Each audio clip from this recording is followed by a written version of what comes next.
હું તને એક ફળ આપું, એ ફળ તારી પત્નીને ધુંધુલીને જમાડજે.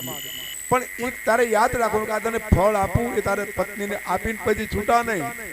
એ તને ફળ આપું એ ફળ તું પત્નીને આપ, અને આખું ફળ જમી જાય ત્યાં સુધી તારે ત્યાં ત્યાં ઊભું રહેવાનું, જોવાનું કે ફળ બરાબર જમી ગયા, અને પછી તારે ત્યાંથી પલાયન થવાનું.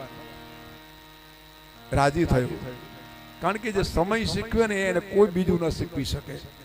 એટલે ડાયા માણસો હોય છે ને એને સમયની રાહ જોવા માટે શીખવાડે. તું થોડી વાર રે, તને આટલા તારા ભાગ્યમાં ઘણું બધું છે, તારો સમય સારો આવશે. પણ કારણ કે લાતો કે ભૂત વાતો છે, માનતું નથી, પછી એને સમજાવવા માટે પ્રયત્ન કરવો પડે છે. તો આ ફળ લઈ જા અને તારી પત્નીને ખવડાવજે. એની પત્નીનું નામ છે ધુંધુલી. એ ધુંધુલી કેવી છે કે એને રોજ ઘરે ઘરે બેસવા જવાની ટેવ. રોજ ઘરે ઘરે જઈને ભાઈ ઘરેથી થોડું થોડું થોડું માગી આવે, અને પછી એને સ્વાદનો બહુ ચસ્કો. મને બહુ ભાવે, મને આ બહુ ભાવે. તને જન્મ થાય, જેમ જેમ સમય વીતે એમ મને ઘરે ઘરે બેસવાની ટેવ છે, એટલે હું ઘરે ઘરે જઈ શકું નહીં.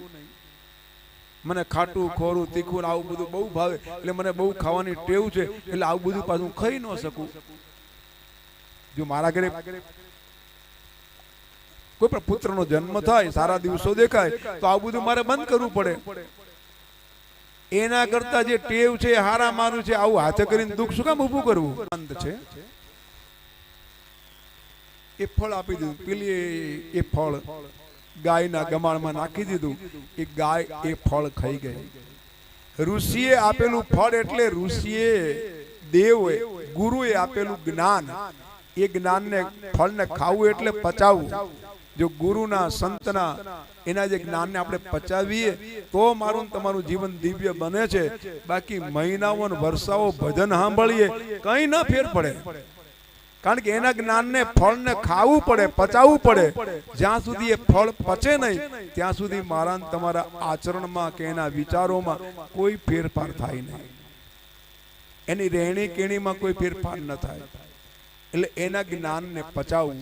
પણ પેલા પચાવ્યું નહીં, ફેંકી દીધું ગાયની ગમાણમાં. પણ વસ્તુ તો વસ્તુનું કામ કરે જ. એટલે એ ગાય એ ફળ ગાય ખાઈ ગઈ. થોડા દિવસો પસાર થયા. આ બાજુ ધુંધુલીની એક બહેન હતી, એને પણ ભગવત કૃપાએ સારા દિવસો હતા. અવિદ્યા ધુંધુલી એટલે જેને સમાજનું ચિત્ર ધૂંધળું દેખાય છે.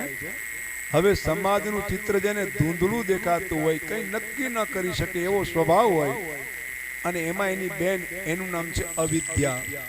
હવે અવિદ્યા અને અજ્ઞાન બે ભેગું થાય પછી બાકી શું રહે? એટલે બે વાત કરી કે તારા બને આવું ફળ લાવ્યા હતા, મેં કે આ ફળ ખાવું તો આવું થાય, મને આવું ગમતું નથી, એટલે મેં ફળ ગાયને નાખી દીધું. પણ થોડા મહિના જશે, સમય જશે, અને તારા બને પૂછશે કે ભાઈ આ ફળનું શું થયું, હું શું કહીશ? એટલે પેલી બેને કીધું તું ચિંતા ન કર બેન, મારે 2-3 મહિના થાય ને પછી મારે ત્યાં કોઈ સંતાન જન્મ થવાનો છે. મારી કુખે જે કઈ જન્મ છે એ હું તને આપી દઈશ. અને બનાવી બહુ ભોળા છે, એટલે તું બનાવીને કહી દેજે કે આપણા ઘરે આ દીકરાનો જન્મ થયો, જે કઈ જન્મે. આ બે બહેનોનું એક ષડયંત્ર રચાયું.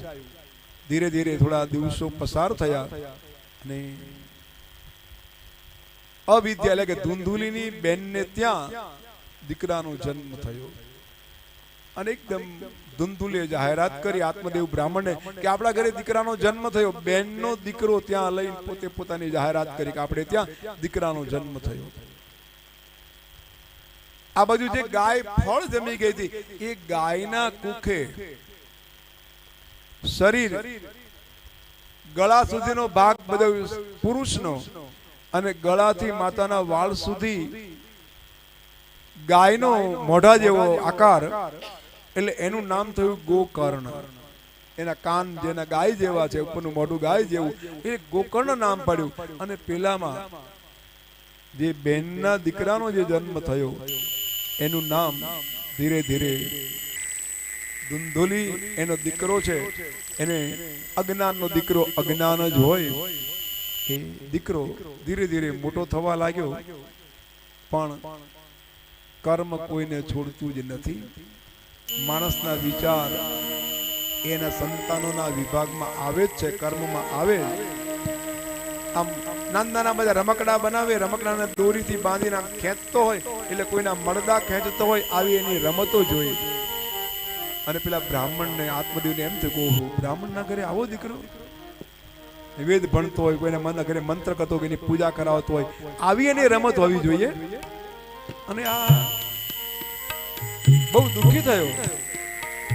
અને જે ગાયના કુખે જન્મ થયેલો એ ગોકર્ણ, ગાય જેવું મુખ અને ગાયના કુખે જન્મેલો એ વેદની રૂચાઓ ભણે, બીજાનું સ્વાગત કરે, કોઈને દુઃખ ન લાગે એવો વ્યવહાર કરે, અને એ મનને એકદમ આલોચના કરે કે મારા ભાગ્યમાં આવો દીકરો, આના કરતા તો ન હોત તો વધારે સારું. જેમ જેમ મોટો થતો ગયો એમ ચોરી કરવા લાગ્યો, બીજાનું ધન પડાવવા લાગ્યો. બાપ બહુ દુઃખી છે. જ્યારે પેલા સંત સમજાવે ને તારે માનો નહીં, પણ પછી ઈશ્વર એવો સમય મારા તમારા માટે ઉભો કરે કે સમય બધું સમજાવી દે.